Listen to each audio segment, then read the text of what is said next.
Hi hello नमस्ते. मी मनीषा पुन्हा एकदा आपल्या नवीन ब्लॉगमध्ये तुम्हा सर्वांचं मनापासून स्वागत करते. तर घरातली सगळी कामं झालेली आहेत माझी आणि मग आता मुली पण गेलेत कॉलेजला, हे पण गेलेले, सर्वच कामे झाली आहेत. मग म्हटलं चला आता साड्यांमधले ब्लाऊज पीस कटिंग करून घ्यावे आणि मग नंतर ब्लाऊज ते शिवून घेतले मी. आणि मग हा नंतर पुढचा व्हिडिओ संध्याकाळचा आहे, संध्याकाळच्या टायमिंगचा 6 6:30 पावणे 7चा.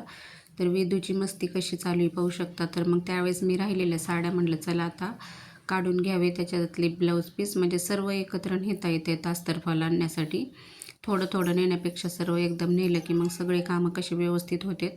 तर मग ह्या राहिलेल्या साड्यांचे पण मी ब्लाऊज पीस कटिंग करून घेतले आणि छोटे छोटे तुकडे ठेवले ते पण आता अस्तर आणण्यासाठी.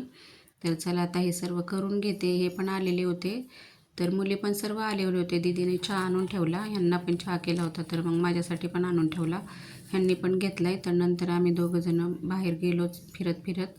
थोडंसं किराणा सामान आणायचं होतं दुकानामधून, त्याच्यामुळं. तर पाहू शकता ही आमच्या पाठीमागची गल्ली आहे. मी प्रत्येक व्हिडिओमध्ये दाखवलेली आहेत, जे कोणी नवीन असेल त्यांना माहीत नसेल. तर चला आता आता आमच्या शेजारी असा रस्ता थोडासा खराब आहे, गवत आलेलं आहे खूप असं बाजूने. छोटाच रस्ता आहे, जास्ती काही मोठा नाही, पण तेवढ्यातच थोडंसं अडचण आहे. तर ते पण मला म्हणत होते की तू गवत उपटून घेते का, म्हणजे असं मजाक मस्ती चालूच असते आमची. आणि इथे बी थोडी एक छोटीशी बोळ आहे, तर तिथे पण खूप अंधार असतो, त्याच्यासाठी मग मला भीती वाटत होती, म्हणून मी ह्यांना घेऊन गेले होते, आले होते. तर चला आता पाहू शकता ही आमची गल्ली आहे. तर इकडं उजेड होता, एवढं काही नव्हता अंधार झालेला, पण तरी वाटतोच म्हणजे माणसाला. लाईटी असल्यामुळे इकडं काही अंधार दिसत नाही. तर चला आता आम्ही आलो थोडंसं सामान घेऊन किराणा. तर काय काय आणले ते मी तुम्हाला दाखवते घरामध्ये गेल्यावर. तर हे आपलं घर आहे पाहू शकता. तर चला आता मी तुम्हाला दाखवते आतमध्ये गेल्यावर काय काय सामान घेऊन आले. आणि हे बाहेरच गप्पा मारत थांबले होते.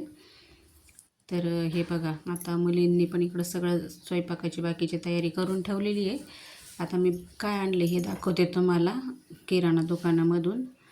तर आम्ही किराणा दुकानामधून पाहू शकता सोयाबीन घेऊन आलो होतो, कॉफी पावडर घेऊन आलो होतो आणि एक याचं टोमॅटो केचप घेऊन आलो होतो. तर आतमध्ये आहे दिसत असेल तुम्हाला. तर चला आता आपल्याला ही भाजी बनवायची आहे सोयाबीनची.